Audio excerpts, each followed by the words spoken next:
الحمد لله نحمده ونستعينه ونستغفره ونؤمن به ونتوكل عليه ونعوذ بالله من شرور أنفسنا ومن سيئات أعمالنا من يهده الله فلا مضل له ومن يضلله فلا هادي له ونشهد أن لا إله إلا الله وحده لا شريك له ونشهد أن سيدنا وسندنا وحبيبنا ومولانا محمدا عبده ورسوله وصلى الله عليه وعلى آله وصحبه وسلم تسليما كثيرا كثيرا. أما بعد، قال الله تبارك وتعالى في كتابه الكريم: ووجدك عائلا فأغنى. وقال تعالى في كتابه المقدس: واذكر في الكتاب مريم. قال رسول الله صلى الله عليه وسلم: الدنيا كلها متاع وخير متاع الدنيا المرأة الصالحة، أو كما قال رسول الله صلى الله عليه وسلم: صدق الله العلي العظيم وصدق رسوله النبي الكريم.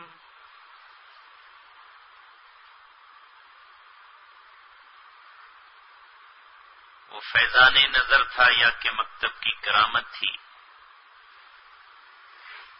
وہ فیضان نظر تھا یا کہ مکتب کی کرامت تھی؟ سکھائے کس نے اسماعیل کو آداب فرزندی؟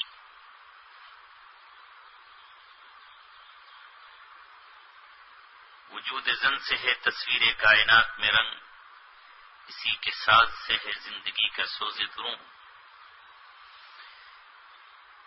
موتی سمجھ کے شان کریمی نے چن لیے قطرے جو تھے میری عرق انفیال کے. کہاں میں اور کہاں یہ نکھتے گل، نسیم صبح تیری مہربانی. پیاری بہنوں، آج اس 21ویں صدی میں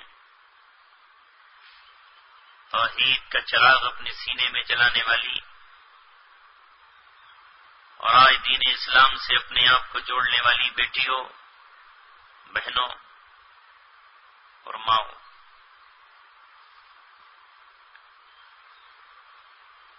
جب ہم اللہ تبارک و تعالیٰ کی کتاب پڑھ کر دیکھتے ہیں اور جب ہم آسمانی دوسری کتابوں کو پڑھتے ہیں، جب ہمارے سامنے تورات رکھی ہو، جب ہم انجیل پڑھ کر دیکھیں اور جب ہم ہسٹری اور تاریخ کا کوئی صفحہ پلٹیں اور اس میں کچھ لکھا ہوا دیکھیں، تو ہمیں پوری طرح سے یہ بات صاف طور پر نظر آتی ہے کہ اللہ تبارک و تعالیٰ نے ہر دور میں کچھ ایسی مائیں منتخب کی جنہیں اللہ تبارک و تعالیٰ نے تاریخ عالم کے لیے نمونہ بنا دیا. کچھ ایسی بہنیں ہمیں تاریخ کے ماتھے پر اور تاریخ میں نظر آئیں گی کہ جنہوں نے صرف اپنی ہی تقدیر نہیں بدلی بلکہ اپنے بھائیوں کی انہوں نے تقدیر کو بدل ڈالا. جو بد نصیب ہونے چلے تھے وہ اپنے بہن کے ایمانی جذبوں سے بانصیب ہو گئے. کچھ ہمیں ایسی بیٹیاں نظر آئیں گی کہ جنہوں نے اللہ تبارک و تعالیٰ سے ایسی لو لگائی کہ جن کے ذریعے سے اللہ تبارک و تعالیٰ روئے زمین پر انقلاب لے کر آیا.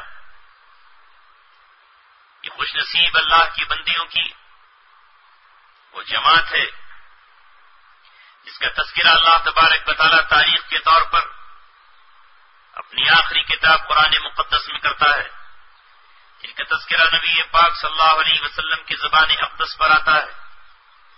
میں آج آج آپ کو مبارکبادی پیش کرتا ہوں کہ اللہ تبارک و تعالیٰ نے آج کے اس عہد میں اور آج کے اس دور میں آپ کو چنا اور منتخب فرمایا۔ ذرا آپ دیکھیے کہ اللہ تبارک و تعالیٰ کس طرح اپنے نبی سے یہ کہتا ہے، وَاذْكُرْ فِي الْكِتَابِ مریم، اے میرے نبی کتاب میں آپ اس کا تذکرہ کیجئے، اس کا نام مریم ہے۔ اللہ تبارک و تعالیٰ مریم کے تذکرے کا حکم کس کو دے رہا ہے؟ دو عالم کے تاجدار فخر رسول صلی اللہ علیہ وسلم کو۔ اور اللہ تبارک و تعالیٰ نے حضرت مریم کے نام سے پوری ایک سورت جو سورہ کہف کے بعد ہے اتار دی۔ یہ کون ہے مریم؟ اس کا بیک گراؤنڈ کیا ہے؟ مریم کس کی بیٹی ہے؟ مریم سے پہلے اللہ تبارک و تعالیٰ مریم کی ماں کا تذکرہ کرتا ہے۔ مریم ایسے ہی نہیں آئی، پہلے اللہ تبارک و تعالیٰ مریم کی ماں کا تذکرہ کرتا ہے۔ وہ ایک عورت ہے جو چپ کے اپنے رب سے معاہدہ کرتی ہے، جو چپ کے اپنے رب سے باتیں کرتی ہے۔ جب اللہ تبارک و تعالیٰ اس کے آنگن میں امید کا پھول کھلانے کی خوشخبری دیتا ہے تو اللہ تبارک و تعالیٰ سے یہ کہتی ہے، اے میرے رب، اگر تو نے مجھے بیٹا عطا کر دیا تو میں اپنے اس بیٹے کو، اپنے اس فرزند کو تیرے گھر کی خدمت کے لیے، بیت المقدس کی خدمت کے لیے، مسجد اقصی میں چراغ جلانے کے لیے، مسجد اقصی میں اللہ تبارک و تعالیٰ کی اذان دینے کے لیے، تیرا کلمہ بلند کرنے کے لیے، تیرے نام کی پکار لگانے کے لیے اسے وقف کر دوں گی، اس سے کھیت و کھلیانوں میں نہیں بھیجوں گی، اس سے سونے اور چاندی کے زیورات بنانے کا کام نہیں لوں گی۔ اے مولا، میں اسے عمارت کی تعمیر کے لیے گھر سے باہر نہیں نکالوں گی۔ میرا یہ بیٹا اگر تو مجھے عطا کرتا ہے تو میں اسے تیرے نام پہ وقف کر دوں گی، جو تیری مسجد میں جھاڑو لگائے، جو مسجد کے دروازے وہاں کے نمازیوں کے لیے کھولے، جو وہاں کا طواف و زیارت کرنے والوں کے لیے خدمت کا کام انجام دے۔ یہ گفتگو کہاں ہو رہی ہے کوئی نہیں جانتا، کس وقت ہو رہی ہے اسے نہیں جانتا، لیکن اللہ تبارک و تعالیٰ جب اپنی آخری کتاب کو نازل فرماتا ہے اور محمد صلی اللہ علیہ وسلم کے غلاموں اور ان کے دیوانوں کو جب یہ کتاب دی جاتی ہے، اس کتاب کو جب ہم پڑھ کر دیکھتے ہیں تو اللہ تبارک و تعالیٰ اس بندی کا تذکرہ کرتا ہے کہ اللہ تبارک و تعالیٰ نے اسے اولاد عطا فرمائی، لیکن حیرت انگیز واقعہ یہ ہوتا ہے کہ بجائے اس کی تمناؤں کے خلاف اللہ تبارک و تعالیٰ اسے بیٹی عطا کرتا ہے، اور بیٹی کو دیکھتے ہی ماں کی آنکھ میں آنسو آ جاتے ہیں، اور اللہ تبارک و تعالیٰ سے وہ گڑ گڑا کر یہ کہتی ہے، انی وضعتها انثى، اے میرے رب میں نے تو بیٹی کو جنم دیا ہے، یہ بیٹی اب کیسے خانے کا تیرے گھر کے لیے، خانے خدا کے لیے کیسے جائے گی؟ اس حال میں، اس افسوس میں مریم کی والدہ بیٹھی ہوئی ہے کہ اللہ تبارک و تعالیٰ کی جانب سے پیغام آتا ہے وَلَيْسَ الذَّكَرُ كَالْأُنثىٰ۔ تمہیں چاہت تو بیٹے کی تھی لیکن بیٹا اس شان کا نہیں ہو سکتا تھا، ہم اسے اپنی نشانی اور علامت بنانے جا رہے ہیں۔ لہذا اللہ تبارک و تعالیٰ بیان فرماتا ہے کہ یہ مریم کی شان کی بچی ہے کہ جب یہ اللہ تبارک و تعالیٰ کے گھر میں وقف کر دی جاتی ہے وہیں ایک حجرے میں اپنا ڈیرا ڈال لیتی ہے۔ اللہ تبارک و تعالیٰ اس کی پاکیزگی ذرا دیکھیے، کون کہتا ہے کہ اللہ تبارک و تعالیٰ سے مردوں کو قبول فرماتا ہے؟ حضرت زکریا علیہ السلام جو اس دور میں نبی بنے ہوئے ہیں، اللہ تبارک و تعالیٰ نے ان کو اس بچی کو ان کی کفالت میں دیا۔ وہ کمرے کا دروازہ بند کر کے باہر نکل جاتے ہیں، تمام کھڑکیاں اور روشندان بند ہیں۔ شام کو جب واپس لوٹتے ہیں تو آ کر کے کیا دیکھتے ہیں؟ کلما دخل علیہا زکریا المحراب وجد عندها رزقا۔ جب وہ حضرت مریم کے پاس آتے ہیں تو گرمیوں کے موسم میں وہ پھل جو اس وقت روئے زمین پر کہیں نہیں پائے جاتے مریم کے پاس رکھے ہوئے ہیں، اور سردیوں کے موسم میں وہ پھل جو اس وقت پوری زمین پر کہیں نہیں مل سکتے تھے وہ مریم کے پاس رکھے ہوئے ہیں۔ وہ پوچھتے ہیں انا لکی ھذا، اے مریم یہ تیرے پاس کہاں سے آئے؟ وہ کہتی ہے میرے رب کے پاس سے آئے۔ جب ایک عورت اپنے دامن کو پاکیزہ رکھتی ہے، اپنے آپ کو اللہ تبارک و تعالیٰ کی سپرد کر دیتی ہے، تو اللہ تبارک و تعالیٰ اسی جہاں میں اور اسی دنیا میں جنت کے پھل وہاں لا کر کے رکھتا ہے. اور یہ قرآن کا پیغام ہے، کوئی افسانہ نہیں ہے، کوئی قصہ اور کہانی نہیں ہے. دن گزرتے چلے جاتے ہیں، وقت کا تیور بدلتا ہے اور حالات آگے بڑھتے ہیں. ذرا اندازہ لگائیے روئے زمین پر نہ جانے کتنی اس وقت عورتیں رہی ہوں گی، خود بنی اسرائیل میں نہ جانے کتنی بیٹیاں اور نہ جانے کتنی عورتیں ہوں گی. لیکن اللہ تبارک و تعالی جبرائیل کو، وہ جبرائیل جو صرف انبیاء کرام کے پاس آتے ہیں، جو اللہ تبارک و تعالی کی کتابیں لے کے آتے ہیں، جن کی شان مطاع امین، جن کی شان یہ ہے کہ وہ تمام ملائکہ کا سردار ہے، جس کی شان یہ ہے کہ وہ اللہ تبارک و تعالی کے فرشتوں کا امیر ہے، وہ کس کے دروازے پر پہنچتا ہے؟ وہ حضرت مریم کے دروازے پر پہنچ جاتا ہے اور حضرت مریم اس کا دیدار کرتی ہے.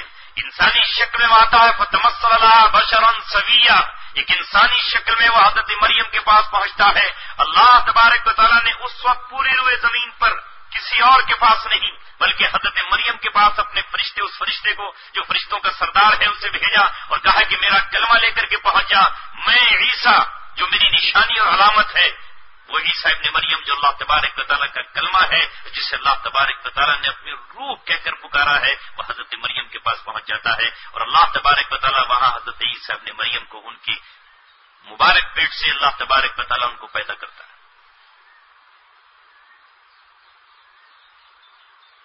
یہ ہے وہ خوش نصیب بہن، یہ ہے وہ خوش نصیب بیٹی، یہ ہے تاریخ میں وہ خوش نصیب عورت کہ جس نے اللہ تبارک و تعالیٰ سے ایسی لو لگائی کہ اللہ تبارک و تعالیٰ نے اپنا نور، اپنا کلمہ، اللہ تبارک و تعالیٰ نے اپنی روح اس بندی کو عطا فرما دی. اور اللہ تبارک و تعالیٰ نے جہاں جہاں قرآن کریم میں حضرت عیسیٰ کا تذکرہ کیا وہیں اس مریم کا بھی تذکرہ آیا. میں نے ابھی آپ سے یہ عرض کیا ہے کہ کیسی کیسی خوش نصیب بیٹیاں اس روئے زمین پر گزری ہیں. اللہ تبارک و تعالیٰ نے ان کو اپنی نشانی بنا دیا اور ان کی ماں نے اللہ تبارک و تعالیٰ سے یہ دعا مانگی تھی کہ اللہ تبارک و تعالیٰ میں اپنی اس اولاد کو اور اس کی اولاد کو تیری پناہ میں دیتی ہوں. نبی پاک صلی اللہ علیہ وسلم نے فرمایا کہ وہ زمین پر جو بچہ بھی آتا ہے، جب وہ اس دنیا میں آنکھ کھولتا ہے اور جب اس زمین پر آ کر کے وہ سانس لیتا ہے تو ابلیس اس کے پاس پہنچ جاتا ہے اور اسے جا کر کے چھوتا ہے اور اس کے کچوکے لگاتا ہے. یہی وجہ ہے کہ وہ بچہ چیختا ہے اور چلاتا ہے. لیکن زمین پر حضرت مریم وہ واحد عورت ہے اور حضرت عیسیٰ وہ واحد ان کا بیٹا ہے کہ جن کی پیدائش پر بھی اللہ تبارک و تعالیٰ نے پوری طرح سے شیطان سے ان کی حفاظت فرما دی. جب کوئی عورت اپنے آپ کو اس مقام پر لے جائے جہاں اس کی پاکیزگی اس درجے بن جائے کہ پاکیزہ فرشتہ اس کے پاس اللہ تبارک و تعالیٰ کا پیغام لے کر آئے تو تاریخ اس کا نام مریم بیان کرتی ہے. میری بیٹیوں اور بہنوں اور ماؤں، اس قرآن کو پڑھتے آپ چلے جائیں. اللہ تبارک و تعالیٰ کی آپ ذرا کتاب پڑھیں. میں ذرا اور آپ کو آگے بتاؤں. ایک بہن ہے جس کا تذکرہ اللہ تبارک و تعالیٰ قرآن میں کرتا ہے. یہ کس کی بہن ہے؟ یہ حضرت موسیٰ علیہ السلام کی بہن ہے. جب فرعون کے جلاد اور فرعون کے قاتل حضرت موسیٰ علیہ السلام یعنی بنی اسرائیل کے بچوں کی تلاش میں حضرت موسیٰ علیہ السلام کی والدہ کے نزدیک پہنچ گئے تو ان کی ماں نے اپنے بچے کو صندوق میں بند کیا اور صندوق میں بند کرنے کے بعد اسے دریائے نیل میں بہا دیا. لیکن اپنی بیٹی سے یہ کہا کہ اے میری بیٹی، یہ تیرا چھوٹا بھائی ہے، یہ معصوم بچہ ہے، یہ دودھ پیتا لخت جگر ہے، تو اس کے ساتھ ساتھ دریا کے کنارے چلتی جا، لیکن دریا کی دوسری سائڈ تو چلنا اور پھر اس کی نگرانی کرنا کہ یہ صندوق کہاں پہنچ جاتا ہے. دیکھ اس ہوشیاری کے ساتھ جانا کہ فرعون کا جاسوسی نظام دیکھ نہ سکے، فرعون کا کوئی قاتل دستہ تجھ پر نگاہ نہ رکھے. اپنے بھائی کی محبت دل میں لیے اس معصوم بھائی کی محبت میں یہ بہن قدم رکھتے رکھتے وہاں پہنچ جاتی ہے کہ یہ فرعون کے دربار میں پہنچ جاتا ہے وہ صندوق. اور چاہے ظاہر ہے کہ وہاں فرعون کی باندیاں، فرعون کی بیوی اور فرعون کے حرم سرا کی بہت ساری عورتیں وہاں اس میں اس دریا میں جو دریائے نیل سے گزرتا ہوا فرعون کے اندر سوئمنگ پول بن جاتا ہے. جب اس میں یہ بچہ پہنچتا ہے تو وہاں فرعون کی بیوی اسے اٹھا لیتی ہے اور اسے اٹھا کر کے اپنے سینے سے لگاتی ہے. ظاہر ہے کہ اللہ تبارک و تعالیٰ کا یہ کرشمہ تھا. حضرت موسیٰ علیہ السلام کو فرعون کی بیوی نے اپنے سینے سے لگایا اور حضرت موسیٰ علیہ السلام اس طرح اپنی بہن کی نگرانی میں فرعون کے دربار میں پہنچ گئے. قرآن اس پورے واقعے کو بیان کر رہا ہے. یہاں دو پہلو ہیں. ایک کردار ہے حضرت موسیٰ علیہ السلام کی بہن کا اور ایک یہاں ہے فرعون کی بیوی کا۔ فرعون نے تو فوراً یہ دیکھا کہ شاید یہ کسی بنی اسرائیل کا بچہ ہو سکتا ہے، اسے قتل کر دیا جائے، لیکن فرعون کی بیوی نے اس بچے کو سینے سے لگایا، سینے سے لگا کر کے اس پر محبت کی نگاہ ڈالی۔ اللہ تبارک و تعالیٰ کا ایک نظام ہے کہ جو بھی اللہ تبارک و تعالیٰ کے سے جڑی ہوئی نسبتوں کو محبت کی نگاہ سے دیکھ لیتا ہے، اللہ تبارک و تعالیٰ ان کے دلوں میں بھی انقلاب پیدا کر دیتے ہیں۔ فرعون نے تلوار کھینچی اور کہا کہ لاؤ مجھے اسے قتل کرنے دو۔ فرعون کی بیوی آسیہ نے یہ کہا کہ تمہیں تو ہر بچہ اپنا دشمن اور قاتل نظر آتا ہے، تمہیں تو بیماری ہو گئی ہے کہ جس کو دیکھتے ہو سمجھتے ہو کہ میرا تخت و تاج الٹ ڈالے گا۔ کیوں ہم نے اس بچے کو جو اتنا حسین و جمیل ہے، جو اتنا خوبصورت ہے، اسے ہم پال لیں، پرورش کر لیں، ہو سکتا ہے کہ یہ ہمیں نفع پہنچا دے، ہو سکتا ہے کہ اس کی ذات سے ہمیں نفع پہنچ جائے۔ فرعون نے کہا کہ تجھے نفع پہنچتا ہے پہنچ جائے، لیکن مجھے اس سے کوئی نفع نہیں پہنچنے والا۔ مفسرین لکھتے ہیں کہ کاش اگر فرعون کی زبان سے یہ بات نکل جاتی کہ ہاں ہو سکتا ہے ہمیں نفع پہنچ جائے، تو چاہے اللہ تبارک و تعالیٰ کو نظام کائنات کو الٹنا ہی کیوں نہ پڑتا، فرعون بھی آسیہ کی طرح ہی مان لیا تھا۔ آسیہ نے کہا شاید ہو سکتا ہے اس بچے سے ہمیں نفع پہنچ جائے، اور آسیہ کو اس سے ایسا نفع پہنچا، چند لمحوں کے بعد اس نفع کو بھی آپ کے سامنے ذکر کروں گا انشاءاللہ کہ اس نفع کی تاریخ اپنی مثال نہیں پیش کر سکتی۔ آسیہ کو اس کا نفع پہنچا۔ یہاں حضرت موسیٰ علیہ السلام سے اللہ تبارک و تعالیٰ نے ان کی والدہ سے کہہ دیا تھا کہ ہم تیرے بیٹے کو ضائع کرنے والے نہیں، ہم ضائع نہیں کریں گے، لوٹا کر کے تیرے بیٹے کو تیرے پاس بھیجیں گے۔ تمام دودھ پلانے والیوں کو فرعون نے دعوت دی اور بلا لیا گیا، لیکن حضرت موسیٰ علیہ السلام نے کہا کہ ہم کسی کا دودھ نہیں پئیں گے۔ یہاں بیٹھی بہن کھڑی ہوئی اپنے بھائی کا منظر دیکھ رہی، میں نے جسے آپ کو کہا کہ کیسی خوش نصیب بہنیں ہیں جن کا تذکرہ اللہ تبارک و تعالیٰ نے قرآن مقدس میں کیا ہے۔ لہذا جب تمام دودھ پینے والیوں کو انکار کر دیا تو اس بہن نے چپکے سے اس وقت یہ کہا کہ اگر آپ مجھے اجازت دیں تو میں ایک ایسی عورت کی طرف تمہاری رہنمائی کر سکتی ہوں کہ جو اس بچے کو دودھ پلا سکتی ہے، اور وہ بہت ہی اچھی عورت ہے، آپ کہیں تو میں اسے بلا لاؤں۔ انہوں نے کہا کتنی دیر سے تو خاموش کیوں کھڑی ہوئی ہے، جاؤ اس عورت کو بلا کر کے لا، ہو سکتا ہے اس بچے کا دودھ پی لے۔ یہاں بہن دوڑی آتی ہے اور اپنی ماں سے آ کر یہ کہتی ہے کہ چھوٹا بھائی تو فرعون کے دربار میں پہنچ گیا ہے اور وہاں تمہاری تلاش جاری ہے، میں چپکے سے امی آپ کو بلانے کے لیے آئی ہوں۔ ماں ظاہر ہے ماں ہے، جب بیٹے کا نام سنا تو اس کا دل ممتا سے بھر اٹھا اور اپنے بیٹے کی تلاش میں ماں نکلی۔ ادھر یہاں سے ماں چلی ہے اور حضرت موسیٰ علیہ السلام نے اپنی ماں کے سینے سے اپنے ہونٹوں کو لگا کر کے ظاہر ہے اپنے صحیح فرمانبردار بیٹے ہونے کا ثبوت دیا ہے۔ یہاں اللہ تبارک و تعالیٰ نے اس بہن کا کردار بیان کیا، اس ماں کا تذکرہ کیا، اور اللہ تبارک و تعالیٰ نے حضرت موسیٰ علیہ السلام کی یہاں پرورش شروع کی۔ یہ سب قرآن کی باتیں ہیں، میں آیات قرآن نہیں پڑھ رہا ہوں، صرف اس کا مفہوم آپ کے سامنے رکھ رہا ہوں۔ کیسی خوش نصیب ماں ہے، کتنی خوش نصیب یہ بہن ہے حضرت موسیٰ علیہ السلام کی، اور یہاں یہ فرعون کی بیوی کا تذکرہ قرآن کرتا ہے۔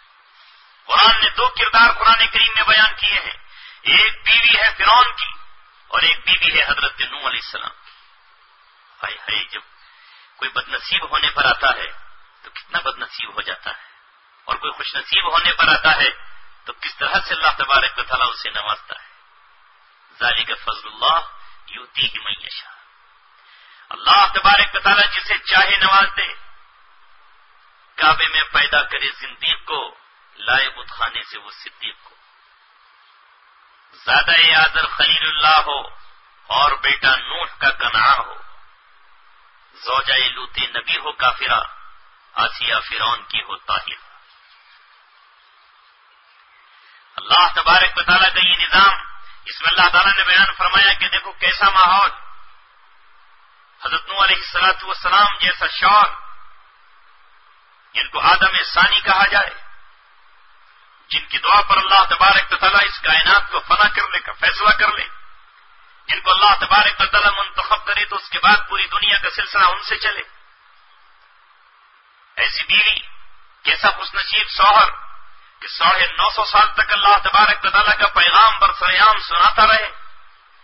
اللہ تبارک و تعالیٰ، اور کیسے لوگ کہ اپنا گھر اپنا در چھوڑ کر سماج اور معاشرے سے کٹ کر نوح علیہ السلام کی دعوت پر لبیک کہیں، لیکن گھر میں رہنے والی بیوی کتنی بد نصیب کہ جو کوئی آدمی آ کے ایمان قبول کرے تو چپکے سے جا کر یہ بتا دے کہ آج میرے شوہر کے ہاتھ پر فلاں آدمی نے ایمان قبول کیا ہے، اسے مارو، اسے پیٹو، اسے ستاؤ۔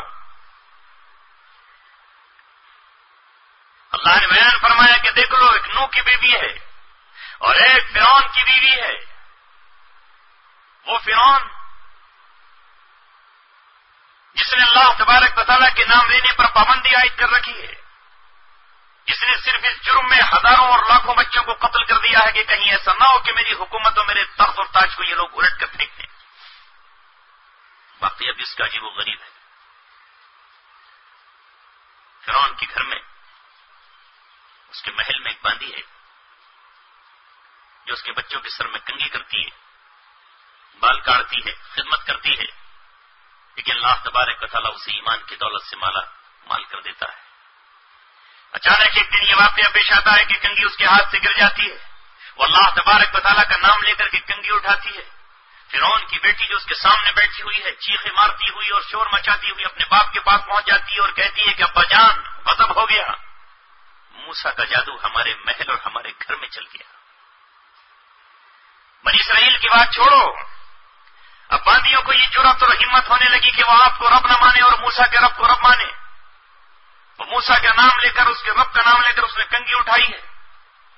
فرعون کی باندھی ہوتے ہوئے اور اللہ تبارک و تعالیٰ کا نام لے لے، جلادوں کے ساتھ اور خوخار دستوں کے ساتھ اس اور کمزور باندھی کی طرف آیا اور آ کر اس نے کوڑے برسانا شروع کر دیے اور کہا کہ یا تو ایمان چھوڑ دے ورنہ تیرے جسم میں میخیں ٹھوک کر کے تجھے ہلاک کر دیا جائے۔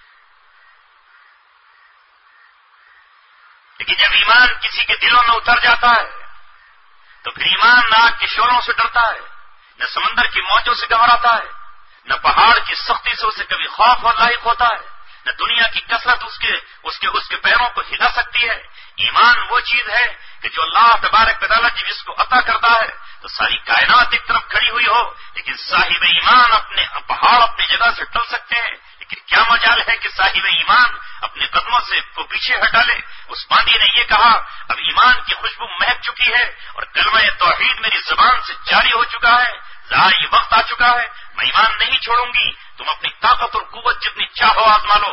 لہذا فرعون جب اس کے سامنے اس کا سر نگو ہوا تو اس کے وزیر نے آ کر یہ کہا کہ ابھی ذرا ٹھہر جاؤ، کہ ایسا نہ ہو کہ اس کی بات اور جگہ پہنچ جائے اور پھر ہزاروں لوگ اسلام میں داخل ہو جائیں۔ میں ایک اور آزمائش کرتا ہوں۔ اس کی چھوٹی معصوم بچی کو لے آیا اور اس بچی کو لا کر ظاہر ہے کہ ماں کے ہاتھوں میں میخیں گڑی ہیں، فرعون میخیں گاڑ کے عذاب دیا کرتا تھا، اس لیے قرآن نے کہا فرعون ذی الاوتاد، وہ میخوں والا فرعون، ماں کے ہاتھ میں میخیں، پیروں میں اور ہاتھ میں گڑی ہوئی ہے۔ اس معصوم سی بچی کو، جو دودھ پینے والی بچی، اسے کیا معلوم کہ اس کی ماں پہ کیا گزر رہی ہے؟ اسے تو ماں کی ممتا چاہیے، اسے تو ماں کا دودھ چاہیے، اسے ماں کی شفقت چاہیے، اسے بھوک مٹانے کے لیے ماں کا میٹھا دودھ چاہیے، لہذا وہ ماں کے سینے سے آ کر لمٹ جاتی ہے۔ اور فرعون کے جلاد یہ کہتے ہیں کہ اگر تو نے اپنے قدم کو پیچھے نہیں ہٹایا اور فرعون کو رب تسلیم نہیں کیا اور موسیٰ سے تو نے بغاوت کا اعلان نہیں کیا تو تیرے اسی سینے پر تیرے بچی کو ذبح کر دیا جائے گا۔ لہذا ماں یہ کہتی ہے مجھے آزماؤ مت، میں اس وقت آزمائش کی گھڑی میں پوری اتروں گی، اللہ تبارک و تعالیٰ پر میں ایمان لے آئی ہوں۔ دیکھتے ہی دیکھتے اس کی نگاہوں کے سامنے اس بچی کے سینے پر چھری رکھی گئی اور اس کے گرم خون سے ماں کے سینے کو لال اور گرم کر دیا گیا۔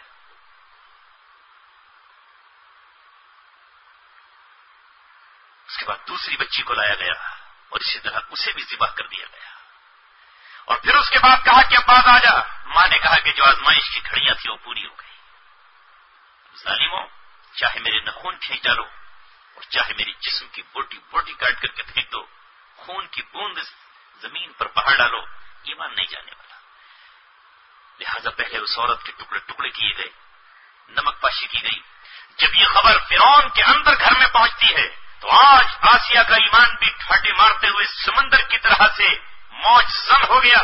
اور فرعون کی بیوی نے کہا ظالموں، ایک کمزور عورت پر، ایک باندھی پر جس کا جو بے سہارا ہے، اس پر تم نے اتنا ظلم اور ستم کیا ہے تو آؤ کس پر ظلم اور ستم کرو گے؟ میں اپنے ایمان کو برسوں سے چھپائے ہوئے تھی، لیکن آج فرعون کے محل میں یہ اعلان کرتی ہوں، اشہد ان لا الہ الا اللہ وان موسیٰ کلیم اللہ، موسیٰ اللہ تبارک و تعالیٰ کا کلیم ہے اور اللہ تبارک و تعالیٰ کا رسول ہے، اور میں حضرت موسیٰ پر ایمان لاتی ہوں۔ عشق اب ڈرتا ہے رسن و دار سے، عشق بے پرواہ ہے جانے ذات سے۔ جب فرعون کی بیوی نے یہ اعلان کیا تو فرعون نے کہا کہ شاید بہانے بنانے شروع کی کہ شاید وہ عورت کا خون دیکھ کر کے یہاں پہ سے باہر ہو گئی ہے، شاید یہ دیوانی ہو گئی ہے، پاگل ہو گئی ہے، لہذا اس کا علاج کیا جائے، ڈاکٹروں کو بلایا جائے۔ اس نے کہا نادانوں میں علاج کی ضرورت نہیں ہے، میں نے جان بوجھ کر اس کا اقرار اور اعلان کیا ہے، اور میں نے یہ سمجھ بوجھ کر کے کیا ہے، اور اپنی قوت اور طاقت کا استعمال تمہیں جتنا کرنا ہے مجھ پر کر لو۔ فرعون کے پیروں کے نیچے کی زمین نکل گئی۔ اس نے کہا کہ یہ کیا ہوا، حالات اب کس طرح کروٹ لیں گے، یہ خبر پورے مصر میں پھیل جائے گی اور تمام اقوام عالم میں پہنچ جائے گی۔ لہذا اس نے اسی وقت یہ کہا کہ ہماری بیوی ہو کر، ہماری گھر میں ہو کر کی یہ جرت۔ لہذا اس نے جلادوں سے کہا کہ اس کے ہاتھوں میں میخیں ٹھونک دو اور اس کے پیروں میں میخیں ٹھوک کر کے اس کی کھال اتارنا شروع کرو، لیکن ایک دم نہیں، پیروں سے اتارو اور روک دو، آگے بڑھاؤ اور روک دو۔ اس طرح ظلم ہوتا رہا اور بار بار فرعون نے کہا کہ اس کا منہ میرے اس محل کی جانب کر دو۔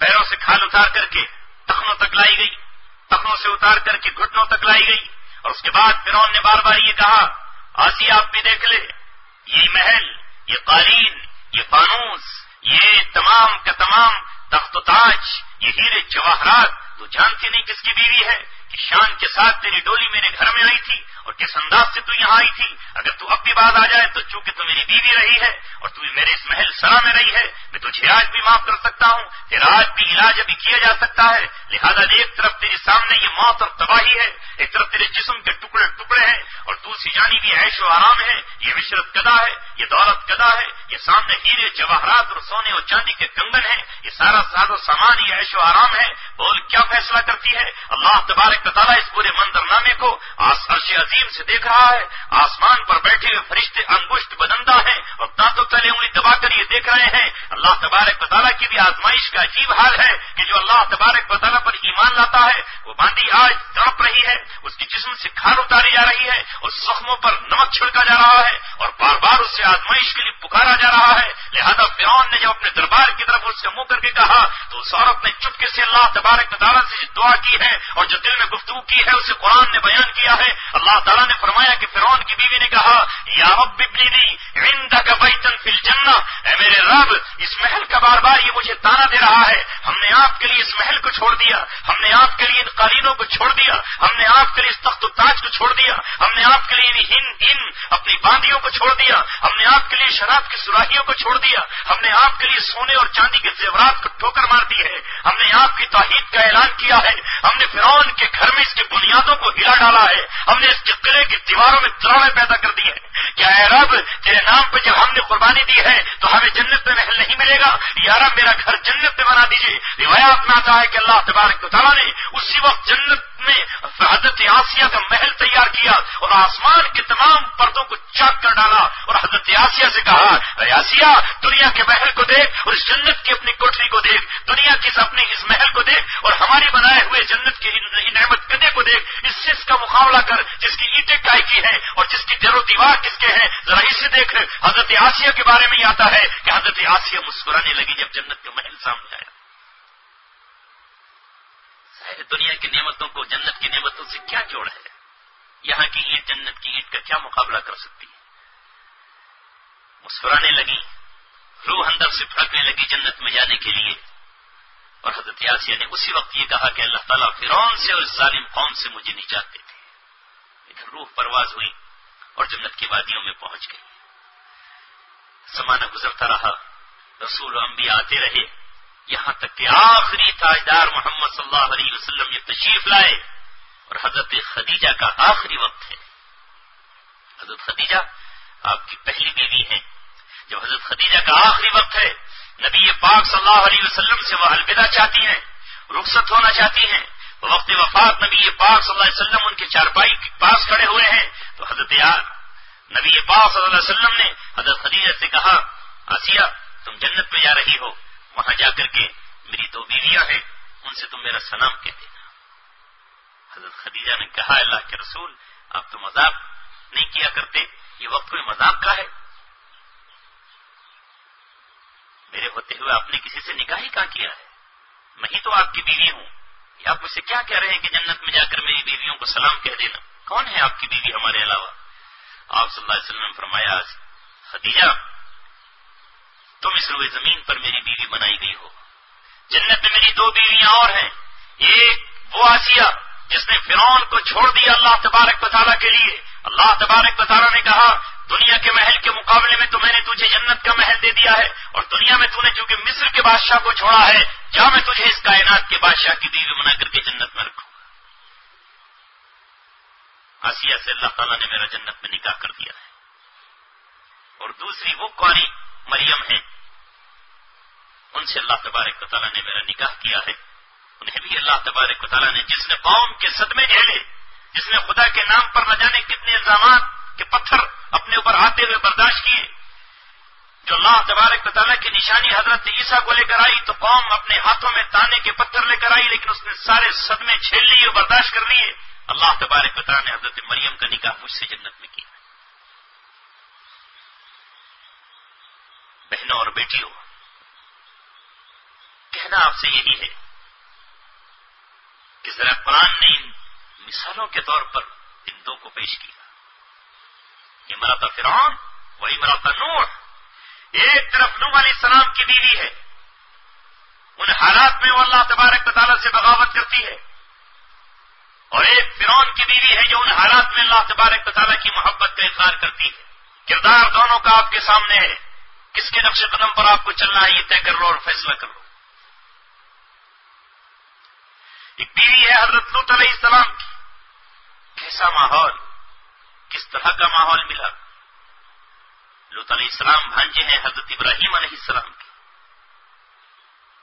ابراہیم علیہ السلام کا بھانجا، اور ابراہیم علیہ السلام اللہ تبارک و تعالیٰ کے خلیل، ماموزاد بھائیوں میں حضرت اسماعیل، حضرت اسحاق، نبوت کا پورا گھرانہ۔ اللہ تبارک و تعالیٰ اس شخص کو، اس نوجوان کو قوم سدوم اور عمورہ کی بستیوں کے لیے چنتا ہے، منتخب کرتا ہے۔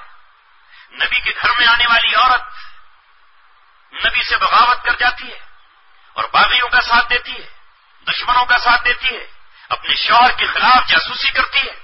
اللہ تبارک و تعالیٰ ایک وقت تک انتظار کرتا ہے، اس کے بعد اللہ تبارک و تعالیٰ کی جانب سے فیصلے کی گھڑی آ جاتی ہے، اور اللہ تبارک و تعالیٰ اس بے حیا قوم کو، اللہ تبارک و تعالیٰ اس ظالم قوم کو جس نے اللہ تبارک و تعالیٰ کے احکامات کو ٹھکرا دیا، جب اس کے ختم کرنے کا فیصلہ آتا ہے تو اللہ تبارک و تعالیٰ حضرت لوط علیہ السلام سے کہہ دیتا ہے کہ وہ پتھر جنہوں پر مجرموں کا نام لکھے ہوئے ہیں ان میں تمہاری بیوی کا نام بھی لکھا، اسے بچانے کی کوشش مت کرنا، وہ مر کے رہے گی اور انہی کے ساتھ اسے تباہ ہونا ہے۔ روئے زمین کا وہ ٹکڑا جو آج ڈیڈ سی کہلاتا ہے، جسے بحر مردار کہا جاتا ہے، وہ سمندر جس میں جانور بھی زندہ نہیں رہ پاتے، جو آج دنیا کے سب سے نچلے حصے پر قائم ہے، جسے بحر مردار کہا جاتا ہے، وہ سمندر وہ مقام ہے جہاں یہ بے حیا قوم بستی تھی اور جس نے پوری دنیا پر اپنی بے حیائی کو عام کرنے کا فیصلہ کیا تھا۔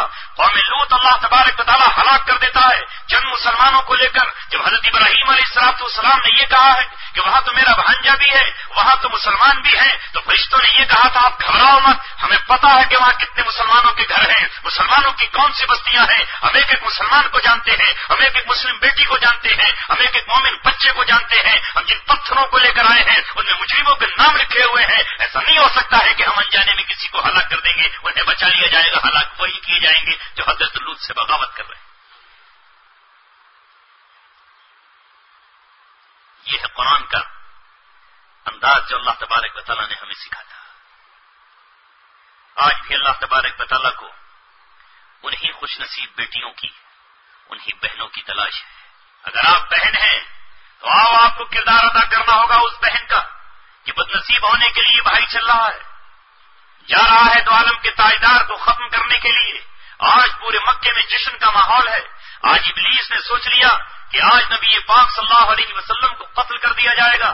عمر ہمیشہ ہمیش کے لیے بد نصیبی کے تاج کو اپنے سر پہ سجانے کے لیے چلا ہے، لیکن ادھر اللہ تبارک و تعالیٰ نے فیصلہ کچھ اور کیا ہے۔ لیکن اس فیصلے میں فیصلہ تو اللہ تبارک و تعالیٰ کا تھا، لیکن سبب کے طور پر کون منتخب کیا جاتا ہے، سبب کے طور پر تاریخ کس کا نام پیش کرتی ہے، آج ہم کس کا تذکرہ کرتے ہیں، وہ بہن ہے عمر عمر ابن خطاب کی جو اپنے شوہر کے ساتھ ایمان قبول کر لیتی ہے اور دونوں میاں اور بیوی شوہر اور بیوی قرآن کریم کی تلاوت کر رہے ہیں، عمر غصے سے پھپڑے ہوئے تلوار رنگی اپنے ہاتھ میں لیے ہوئے پہلے اپنے بہنوئی اور بہن کے پاس پہنچتے ہیں اور یہ طے کر لیتے ہیں کہ آج نبی پاک صلی اللہ علیہ وسلم کے قتل سے پہلے اپنے بہن کی گردن اڑا دوں گا اور اپنے بھائی کی گردن اڑاؤں گا، قرآن کریم کو پھاڑ ڈالنے کا منصوبہ لے کر جاتے ہیں۔ لیکن یہاں بہن کا ایمان فولاد کی طرح پہاڑوں کی طرح سخت اور مضبوط ہے اور اس بہن نے اپنا خون زمین پر بہا کر اور اپنے جسم پر زخم کھا کر اور اپنے شوہر کو زمین پر تڑپا کر عمر کے گریبان پر ہاتھ رکھ کر یہ کہا، عمر ابن خطاب یہ نہیں ہو سکتا ہے کہ تو نبی پاک صلی اللہ علیہ وسلم سے مقابلہ کر سکے،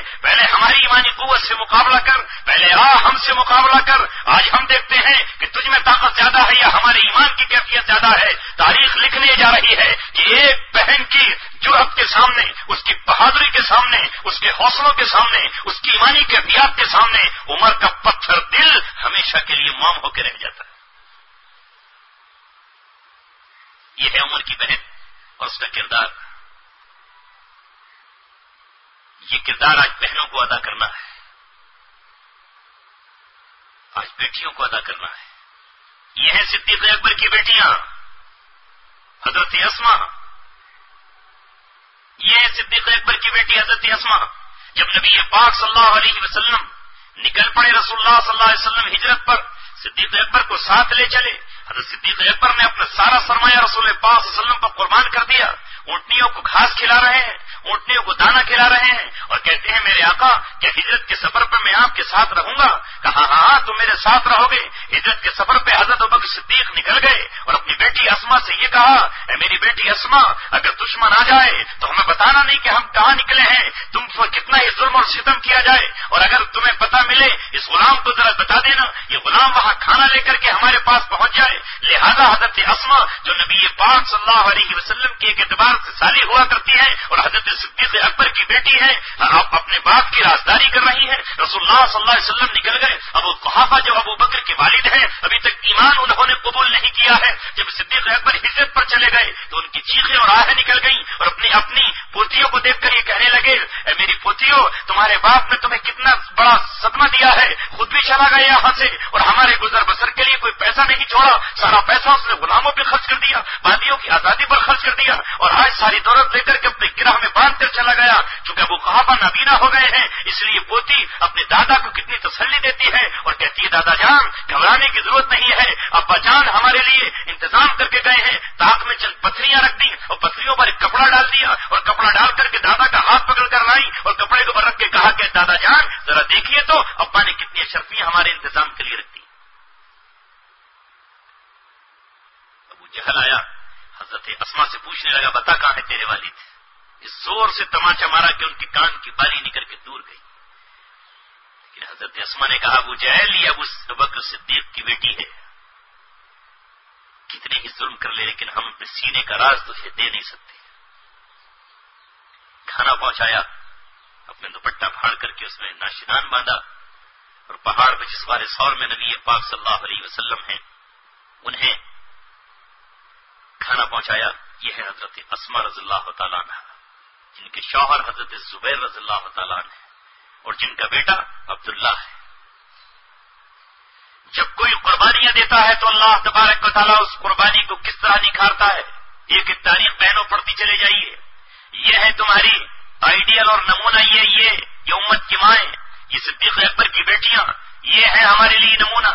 آج کی شیطان کے نقش قدم پر چلنے والی یہ عورتیں نہ آپ کا کل نمونہ تھی نہ آج ہیں، ان پہ ٹھوکر مار دیجیے۔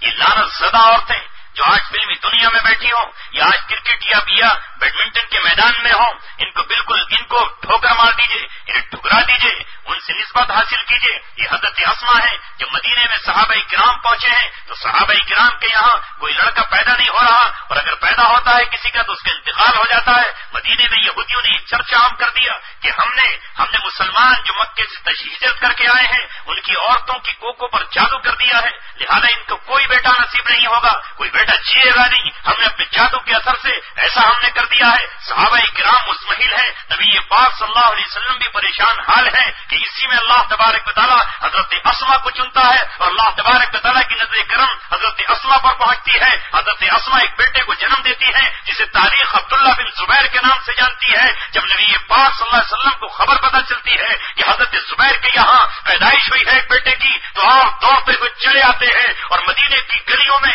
اللہ اکبر کے نغموں کی صدائیں گونجنے لگتی ہیں۔ صحابہ کرام گھروں سے نکلتے ہیں اور کہتے ہیں اسما کو مبارک ہو، زبیر تمہیں مبارک ہو کہ تم نے یہودیوں کے منہ پر ایک تماچا مارا ہے۔ اور اللہ تبارک و تعالیٰ کے رسول آئے، آ کے اس بچے کو گود میں اٹھایا اور گود میں اٹھانے کے بعد کھجور کو چبایا اور چبانے کے بعد ان کے ہونٹوں سے لگایا اور نبی پاک صلی اللہ علیہ وسلم نے ان کا نام عبداللہ رکھا۔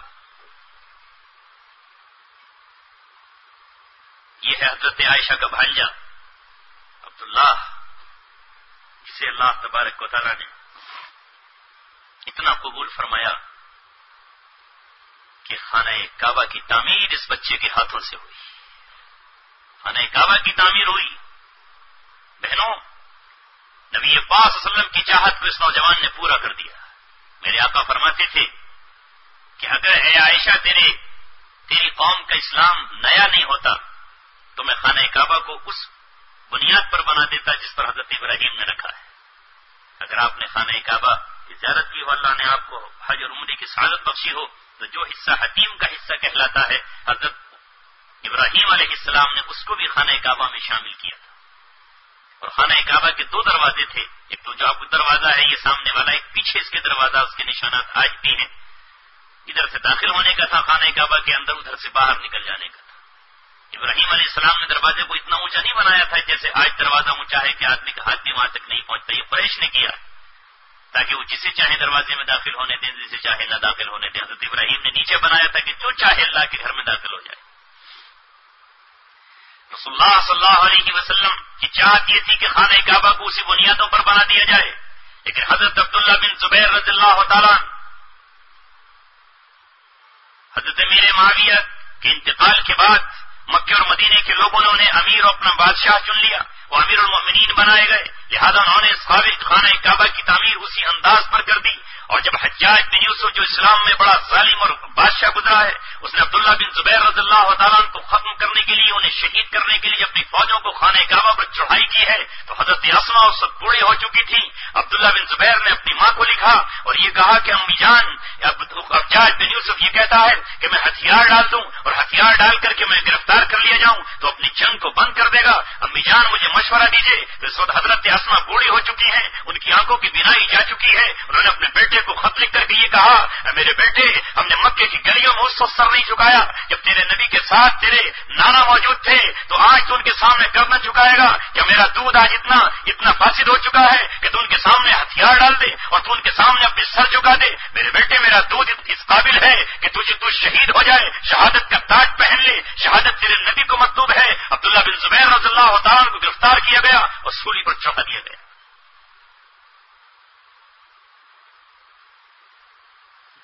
یہ ہے وہ تاریخ کی بیٹیاں اور مائیں جنہیں اللہ تبارک و تعالیٰ نے منتخب فرمایا۔ میں نے قرآن کی ایک آیت پڑھی تھی آپ کے سامنے جو حضرت خدیجہ کی شان میں نازل ہوئی ہے۔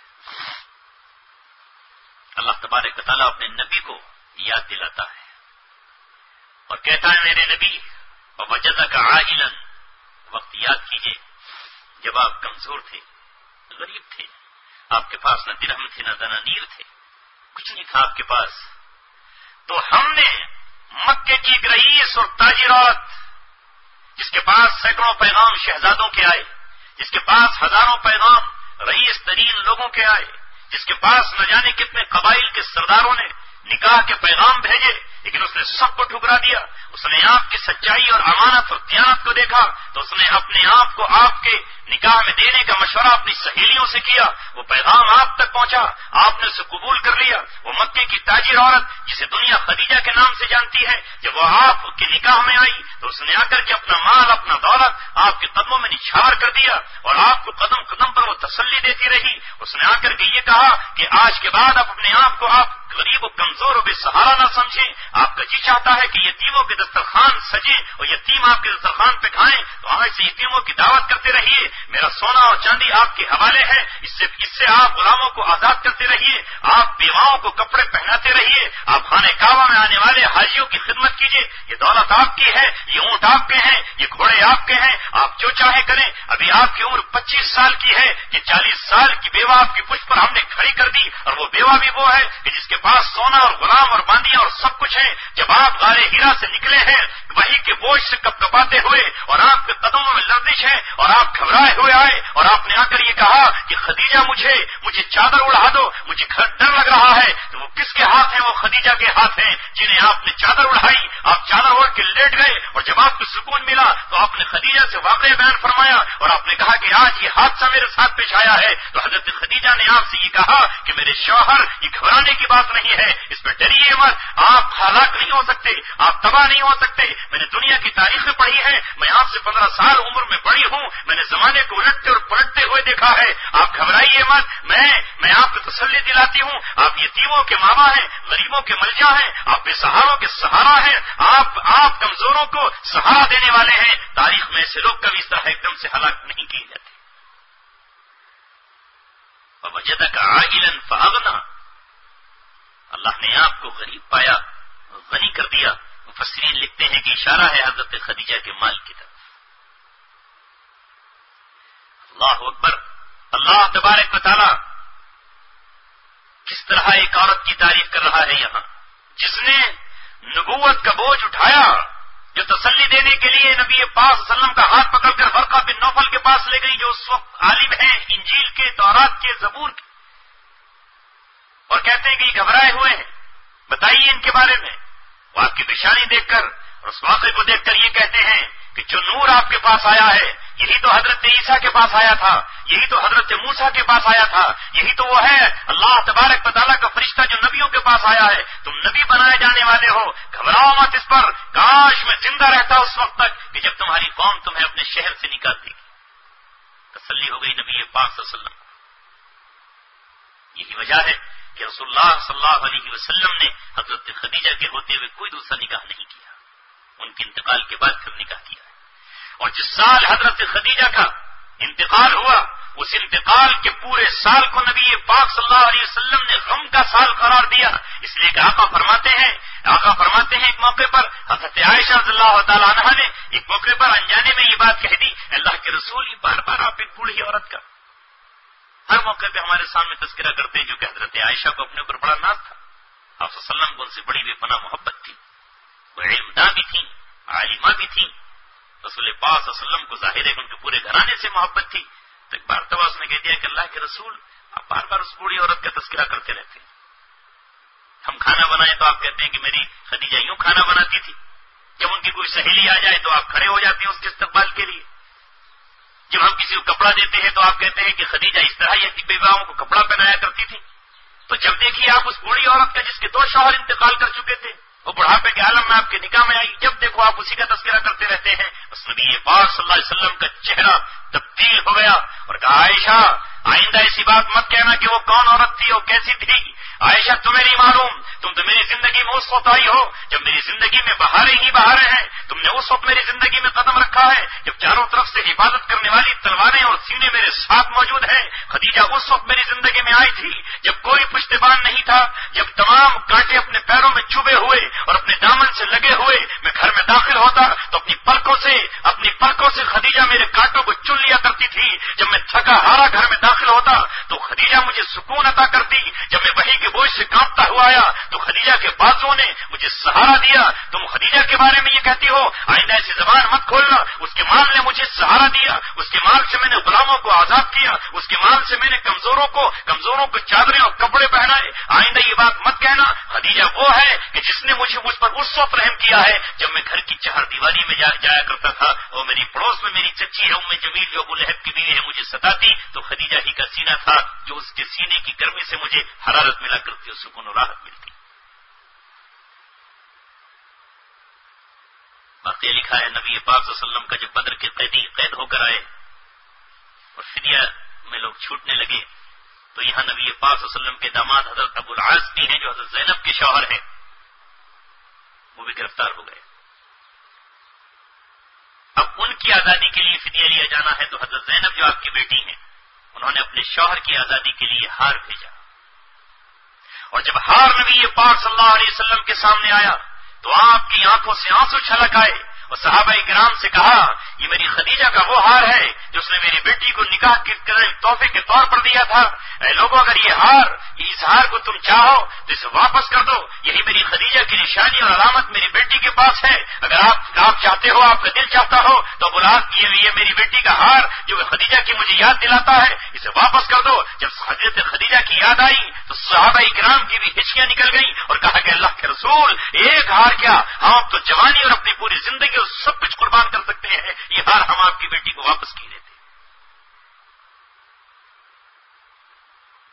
اس طرح اللہ تبارک و تعالیٰ نے حضرت خدیجہ کا تذکرہ فرمایا.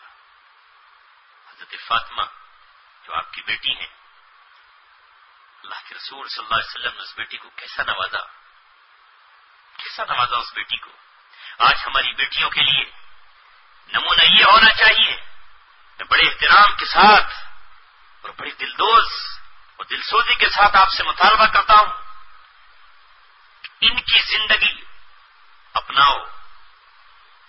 فلمی دنیا میں کام کرنے والی یہ بے حیا, بدکار, اسلام کو بدنام کرنے والی یہ تمام عورتیں, ان سے نفرت کرو اس طرح جس طرح ناپاکی سے نفرت کی جاتی ہے, جس طرح خنزیر سے نفرت کی جاتی ہے, جس طرح ہم خارج زدہ کتوں سے نفرت کرتے ہیں. اسی طرح یہ سماج کے وہ لوگ ہیں جنہوں نے پورے معاشرے میں ایڈز پھیلا دیا ہے, جنہوں نے پورے معاشرے کو برباد کر دیا ہے. یہ کچرے اور کوڑی کا ڈھیر ہے جن سے بدبو نکل رہی ہے. ان کی طرف دیکھنا بھی ہمارے لیے ناجائز اور حرام ہے. اللہ تبارک و تعالیٰ نے ہمیں اور آپ کو مسلمان گھرانوں میں پیدا کیا. بچپن میں ابھی ہم نے پوری طرح سے آنکھیں بھی نہ کھولی تھیں, ابھی پوری طرح سے ہم نے چلنے کے قابل میں نہ تھے کہ اللہ تبارک و تعالیٰ نے ہمارے ذہن کی اسکرین پر ہماری ماں اور ہمارے باپ کے ذریعے اللہ اکبر کی صدا لکھوائی. آج تمہارے آنچل میں اور تمہارے دامن میں اور تمہارے سائے میں اللہ تبارک و تعالیٰ نے تمہاری پاکیزہ بیٹوں کو دیا ہے, تمہاری پاکیزہ بیٹیوں کو دیا ہے. یہ معصوم اور ننھی سی جانیں جو تمہاری گود میں پلتی ہیں, ان کی دل کورے کاغذ کی طرح ہے, ان کے ذہن بالکل کوری تختی کی طرح ہے.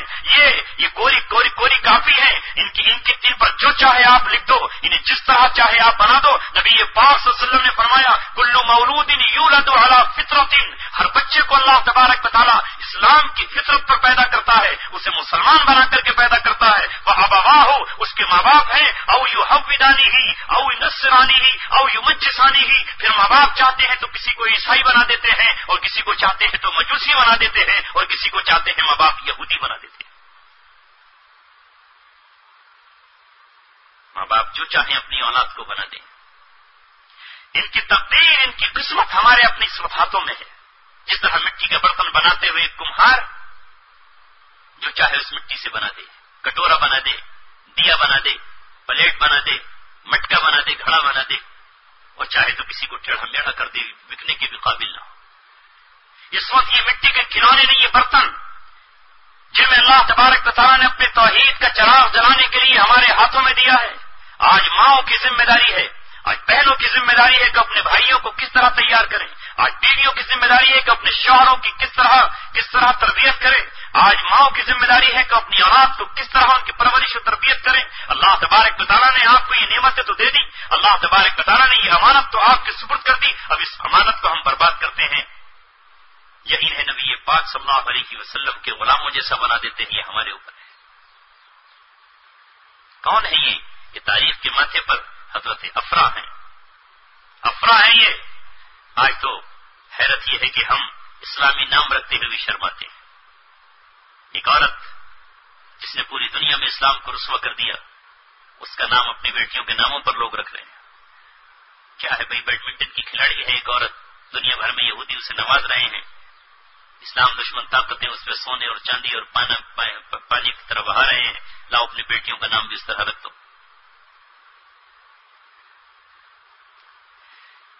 سوچیے اور غور کیجیے. آج بھی ہمیں تلاش ہے ان ماؤں کی جو کسی ایسے بیٹے کو جنم دیں جسے تاریخ پھر سے طارق بن زیاد بنا کر کے اندلس کے لیے روانہ کرے. آج بھی مسجد قرطبہ انتظار کر رہی ہے. آئے کوئی طارق بن زیاد، وہ بھی تو کسی ماں کا بیٹا رہا ہوگا جس نے 3000 کا لشکر لے کر جب اندلس میں اپنا قدم رکھا ہے تو 1000 سال تک اندلسیہ کی سرزمین پر پرچم اسلام لہراتا رہا. مسلمان اشبیلیہ میں اور غرناطہ میں تاریخ اسلام کے ساتھ ساتھ قرآن کے نغموں کو گنگناتے رہے. مساجد تعمیر ہوتی رہیں. تاریخ اس بیٹے کو طارق بن زیاد کے نام سے جانتی ہے. اسے پیدا کرنے والی بھی تو کوئی ماں رہی ہوگی. تاریخ نے ایسے نہ جانے کتنے بیٹوں کو جنم دیا ہے. محمد بن قاسم ایک بیٹا ہے جو 17 سال میں ہندوستان کی سرزمین پر آتا ہے اور سندھ کی سرزمین پر اسلام کے کلمے کو بلند کرتا ہے، اور اس کے بعد اسلام کا قدم ہندوستان میں جگتے ہیں اور 800 سال تک اسلام میں اللہ تبارک و تعالیٰ سلطنت کے اعتبار سے مسلمانوں کو ترقی سے نوازتا ہے. اللہ تبارک و تعالیٰ میں عرض کر رہا تھا حضرت افرا ہے جو اپنے بیٹے کو تیار کرتی ہے اور اپنے بیٹوں سے یہ بتاتی ہے اے میرے بیٹو، تمہارے نبی محمد صلی اللہ علیہ وسلم ہے. سنا ہے مکے میں ایک ابو جہل ہے، یہ مدینے کے رہنے والے ہیں. یہ معصوم سے بچے ہیں جو ابھی عمر کے اعتبار سے 9 یا 10 سال کی عمر کو رہے ہوں گے، اس سے زیادہ ان کی عمر رہی ہے. لیکن ماں نے ان کی کیسی تربیت کی تھی؟ ماں نے کہا کہ بیٹو آج سنا یہ ہے کہ ابو جہل خود آیا ہے. میرے بیٹو میں تمہارے اوپر ناز کرنا چاہتی ہوں. میرے پاس جوان بیٹے تو نہیں ہے لیکن تم معصوم سے بیٹے ہو. اگر تمہیں ابو جہل نظر آ جائے تو ابو جہل یہاں سے زندہ واپس نہیں جانا چاہیے. مکے والوں کو پتہ جانا چاہیے کہ مکے میں افرا نے اپنے بیٹوں کو کس طرح تیار کیا. عبد الرحمن بن عوف مشہور صحابی ہیں، عشرہ مبشرہ میں ہیں، یعنی ان 10 صحابہ میں ہیں جن کو نبی پاک صلی اللہ علیہ وسلم نے یہ کہا ہے کہ جنت میں جائیں گے. کہتے ہیں میرے دائیں اور بائیں جانب 2 ننھے سے معصوم بچے کھڑے ہیں. مجھ سے پوچھتے ہیں چچا جان ابو جہل کون سا ہے؟ میں نے کہا بیٹا تم کیا کرو گے؟ بھتیجو تمہیں کیا؟ کہ ہماری امی نے بتایا ہے کہ نبی پاک صلی اللہ علیہ وسلم کو اس نے بہت برا بھلا کہا ہے. اسی کے ظلم و ستم سے تنگ آ کر میرے نبی پاک صلی اللہ علیہ وسلم نے اپنا وطن مکہ چھوڑا ہے اور مدینے تشریف لائے ہیں. ماں بتاتی ہے کہ آج وہ اس جنگ میں آیا ہوا ہے. ہم نہیں پہچانتے کہ وہ کون سا ہے، بس یہ بتا دیجئے کہ وہ ہے کون سا، کدھر ہے. ہم نے یہ طے کیا ہے دونوں بھائیوں نے کہ یہاں اس کے بعد اسے زندہ واپس مکے نہیں جانے دیں گے.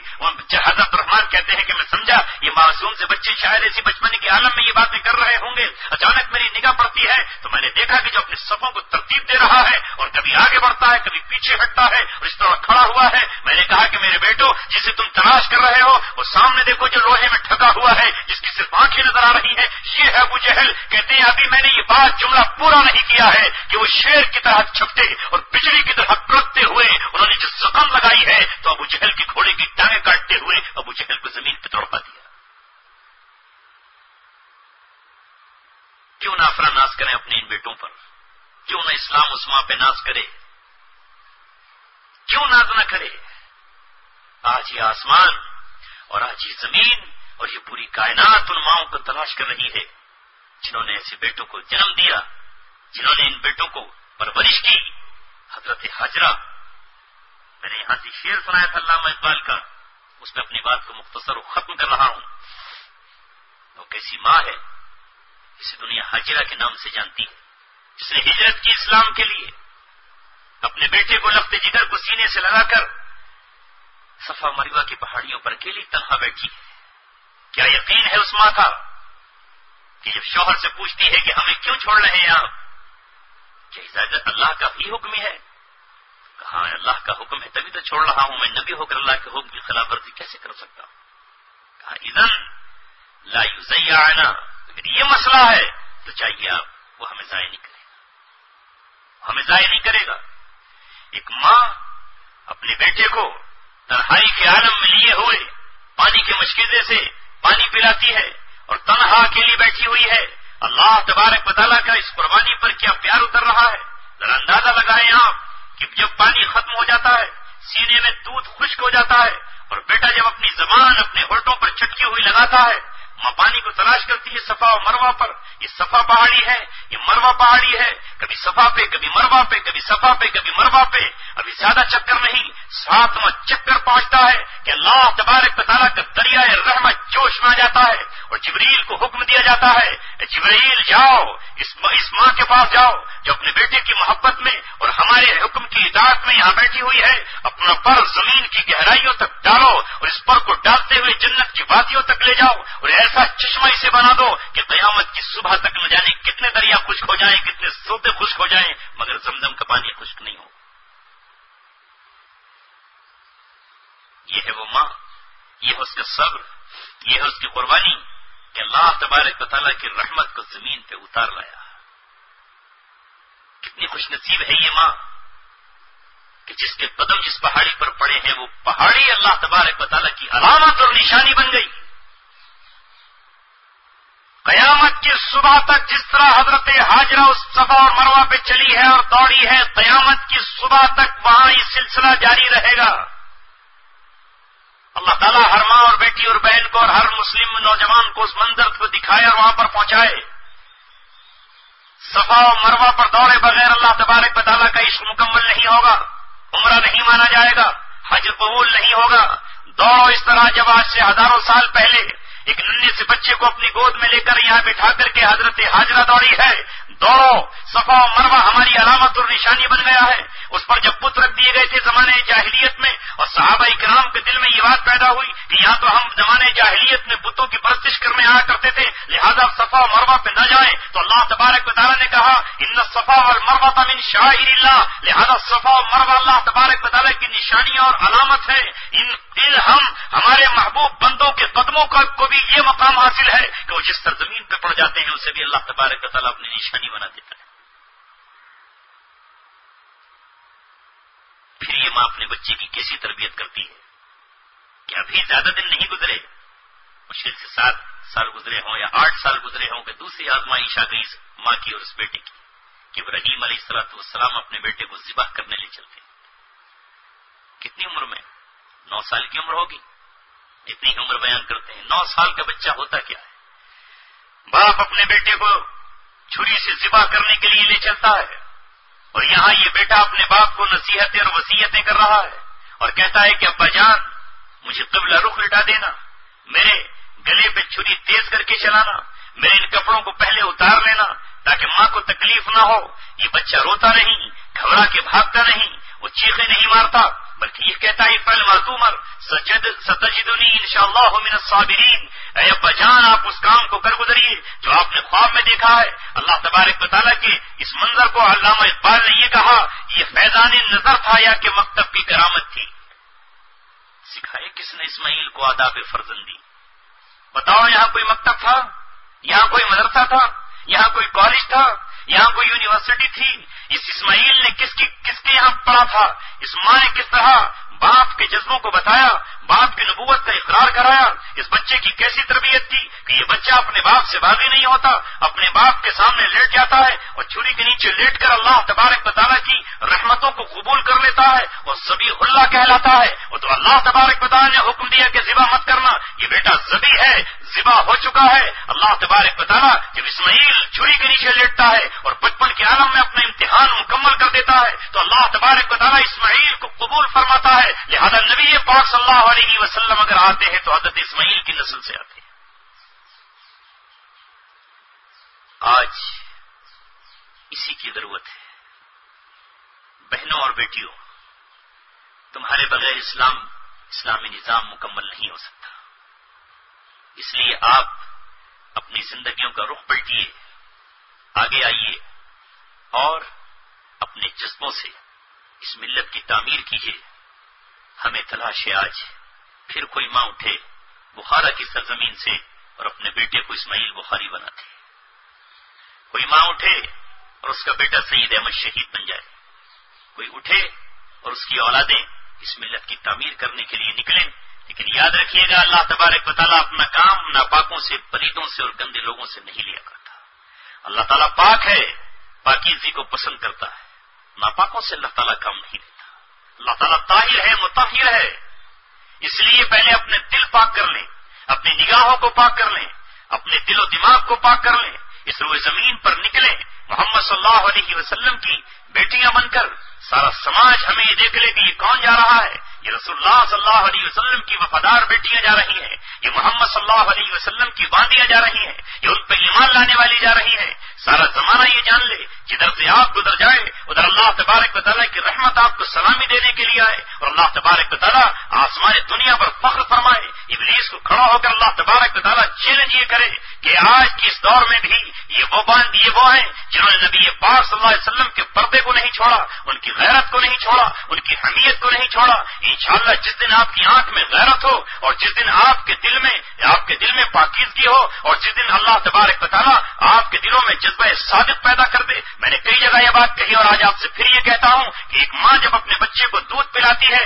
تو خالی دودھ پلانے کا مسئلہ نہیں ہے، اس دودھ کے ساتھ اپنے بیٹے کو غیرت بھی دیتی ہے، حمیت بھی دیتی ہے، جوش بھی دیتی ہے، تقویٰ بھی دیتی ہے، تحاب بھی دیتی ہے، سب کچھ اس کے اندر منتقل کر دیتی ہے۔ لہذا ماں کے اثرات اس کے بیٹوں میں ہوا کرتے ہیں، پہلے ہم اپنے آپ کو پاکیزہ بنا لیں، انشاءاللہ پھر دیکھیں اس امت کی کس طرح تقدیر بنتی ہے اور کس طرح اللہ تبارک و تعالیٰ ان کو چنتا ہے، منتخب کرتا ہے۔ انہی الفاظ کے ساتھ میں اپنی بات ختم کرتا ہوں۔ اللہ تبارک و تعالیٰ ہمیں، آپ کو اور ہم سب کو ایسی بیٹیاں، ایسی مائیں اور ایسی اللہ تبارک و تعالیٰ وفادار عورتیں نصیب فرمائے کہ جن پر ہم آج ناز کر سکیں، پورا اسلام اور ملت اسلامیہ ناز کر سکیں۔ وآخر دعوانا ان الحمدللہ رب العالمین۔ شفیعنا وسندنا وحبیبنا ومولانا محمد صلی اللہ علیہ وسلم یا احد الصمد الذي لم يلد ولم يولد ولم يكن له كفوا احد یا اکرم الاکرمین یا اجود الاجودین یا غیاث المستغیثین۔ اے اللہ ہم سب کے گناہوں کو معاف فرما، اے مولا کریم ہماری خطاؤں کو درگزر فرما، اے رب ذوالجلال تیرا کلام سننے کے لیے، تیرے نام اور تیری نسبت اور تیری محبت کا اظہار کرنے کے لیے یہ احمد آباد کی سرزمین پر یہ ہماری بیٹیاں بہنیں، اے مولا کریم یہ امت کی مائیں یہاں تشریف لائی ہیں، اے خالق کائنات ان کو پوری طرح سے اپنی رحمت کی چادر میں لپیٹ کر ان کی زندگی کے سارے گناہوں کو معاف فرما دے۔ اے مولا کریم ان کی اولادوں کو پرچم اسلام اٹھانے کے لیے قبول فرما لے، اے رب ذوالجلال اے خالق کائنات یہ بھی ایسی ہی خوش نصیب مائیں بنا دے جس طرح تو نے قرن اول میں بنائی ہے، اے رب ذوالجلال ان بہنوں کو بھی تو ایسی ہی بہنیں بنا دے جس طرح تو نے ایک پاکیزہ بہن حضرت عمر بن خطاب کو عطا فرمائی تھی۔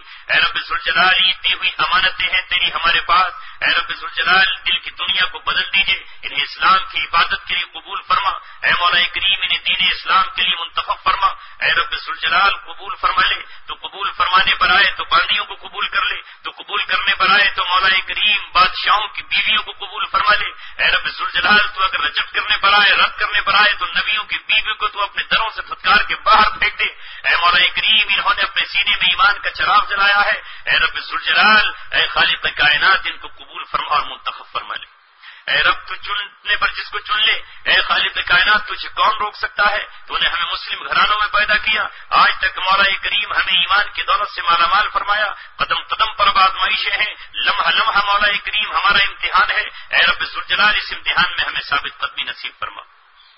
جتنی عورتوں نے اس اجتماع میں شرکت فرمائی ہے، اے مولا کریم ان کی مرادوں کو پورا فرما دے، ان کے دامن کو مولا کریم خوشیوں سے بھر دے، ان کے گھروں میں مولا کریم خوشیوں کے چراغوں کو روشن کر دے، اے مولا کریم حادثات سے حفاظت فرما دے، بری نگاہوں سے بچا لے، تانا دینے والی زبانوں سے حفاظت فرما، اے رب ذوالجلال روئے زمین کے ہمیں پسندیدہ اور منتخب بنا دے، اے رب ذوالجلال ہمارا خون قبول فرما، ہمارے آنسو قبول فرما، ہماری ہچکیوں اور سسکیوں کو قبول فرما، ہمارے مال اور دولت کو قبول فرما، ہماری اولادوں اور نسلوں کو قبول فرما، اے مولا کریم صبح قیامت تک جتنی اولادیں تو نے ہماری پشت میں رکھی ہیں ان سب کی حفاظت کے فیصلے فرما، اور مولا کریم انہیں اسلام کا پرچم اٹھانے کے لیے قبول فرما، ہماری اولادوں میں مولا کریم دین کے غازی پیدا فرمانا، دین کے داعی پیدا فرمانا، دین کے شعر و اسلام کے ذبح سالار پیدا فرمانا، باطل سے لڑنے والے اور مولا کریم باطل کے تار و پود کو کھیڑ دینے والے جمع مرد غازیوں کو پیدا فرمانا، اے مولا کریم غیرت مند بیٹیوں اور مولا کریم ان کو پیدا فرمانا، اے رب ذوالجلال ہماری نسلوں کو قبول فرمانا۔